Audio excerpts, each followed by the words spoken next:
तो hello friends, इस video में मैं आप सभी को बताऊंगा कि ब्रह्मचर्य से स्त्री आकर्षण तो होता है, लेकिन आप आकर्षित हुए तो आपका ब्रह्मचर्य खंडित हो जाएगा।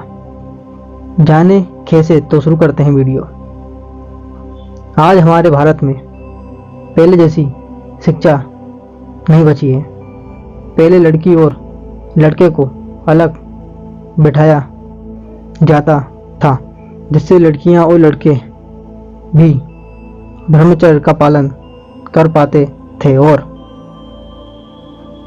पहले के गुरु भी बहुत अधिक ज्ञानी थे और पहले के शिष्य भी अनुशासन में ही रहते थे और ब्रह्मचर्य का पालन करते थे, ब्रह्मचर्य के नियमों का पालन करते थे। लेकिन आज हमारी शिक्षा वैसी नहीं और ना ही शिक्षक इतने अनुभवी हैं। और हम सब जानते हैं कि समय के साथ परिवर्तन होता है। वर्तमान भारत में स्कूल कॉलेज में लड़के व लड़की साथ बैठते हैं। पहली बात तो ये कि बहुत कुछ ही लोग ब्रह्मचर्य को अपनाना चाहते हैं। ये वीडियो उन्हीं लोगों के लिए है। आज बड़ी मुश्किल से कोई व्यक्ति ब्रह्मचारी बनने का सोचता है तो वह व्यक्ति ब्रह्मचर्य के नियमों का पालन करता है। लेकिन जब कोई व्यक्ति ब्रह्मचर्य को अपनाता है तो उसके नियम कठिन होते हैं। लेकिन मैं पहले भी बता चुका हूं कि समय के साथ हमारा बल बढ़ता ही जा रहा है, तो हमें घबराने की आवश्यकता नहीं है। ब्रह्मचर्य को सभी को अपनाना चाहिए।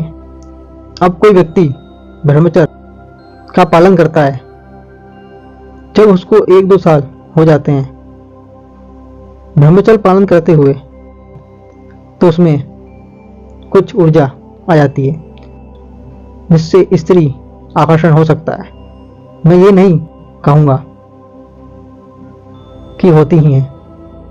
यदि हो जाता है तो एक ब्रह्मचारी का ब्रह्मचर्य खंडित हो जाता है। वे कैसे, जाने।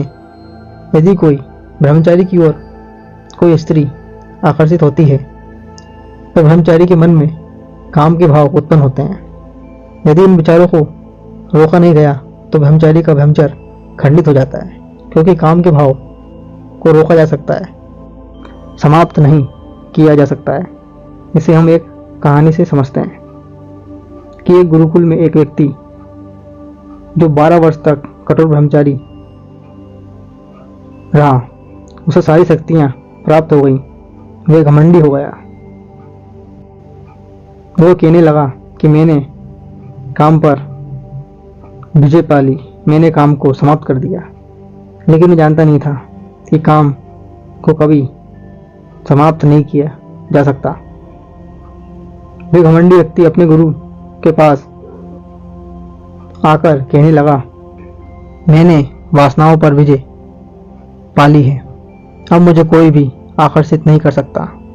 तब गुरुजी ने उस घमंडी शिष्य को समझाने के लिए एक नाटक करा। उन्होंने कहा कि मैं गुरुकुल से कुछ दिनों के लिए दूसरे आश्रम में जा रहा हूँ, तुम इस आश्रम का संभालना। ऐसा कहकर चले गए। फिर उसी रात को एक सुंदर स्त्री आई जो अपना रास्ता भटक गई थी। वे उस आश्रम में आ पहुंची। उस घमंडी ब्रह्मचारी ने उस स्त्री देखा तो वह उससे पूछने लगा, तुम यहाँ कैसे आई? तो उस स्त्री ने कहा कि मैं रास्ता भटक गई हूँ, अब मैं रात कहाँ गुजारूँ? तो वे ब्रह्मचारी बोला कि मैं एक ब्रह्मचारी हूँ, आप मेरे घर में रात गुजार सकती हैं, मैं यहाँ बाहर सो जाऊँगा। वे स्त्री उसकी बात मानकर उसके घर में चली गई। अब वह व्यक्ति जो ब्रह्मचारी होने का घमंड करता था, वे बाहर सो गया, लेकिन उसके मन में उस सुंदर स्त्री के प्रति आकर्षण उत्पन्न हो गया।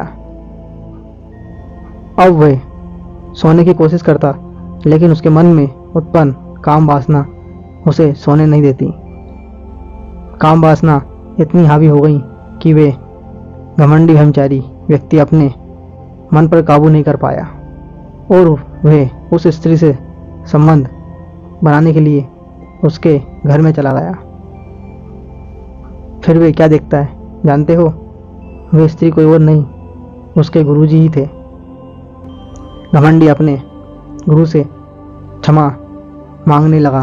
तब गुरुजी ने कहा, काम वासना को दबाया जा सकता है, लेकिन हमेशा के लिए समाप्त नहीं किया जा सकता।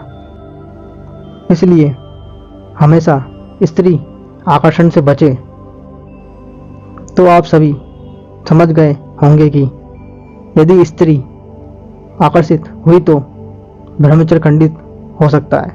इसलिए अपने मन पर काबू रखें और स्त्री आकर्षण से बचें। तो फ्रेंड्स, आपके मन में जो शंका थी कि क्या ब्रह्मचर्य से स्त्री आकर्षित होती तो है, लेकिन ब्रह्मचर्य खंडित हो सकता है। और आप बताइए कि आपको हमारी जानकारी कैसी लगी, तो कमेंट जरूर करें।